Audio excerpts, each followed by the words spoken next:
In this video, I'm going to show you how to fix ChatGPT not working. Okay, it's very easy to fix, so try not to skip any steps. First of all, you want to clear your browser history.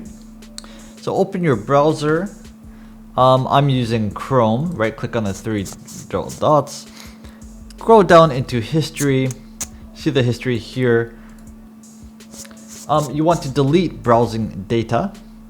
And when you do this, make sure you want to clear cached images, files, cookies, and other site data. Okay, after you've done this, make sure that you turn off all extensions. So how do you do this? Click on the three dots, go to extensions, manage extensions, and then basically turn them all off. I have them all off right now. Then after you've done that, open a new incognito window. So how do you do that? Click on this and you click on new incognito window and then open ChatGPT through this incognito window. After you've done that, disconnect from other VPNs and see if that fixes your issue.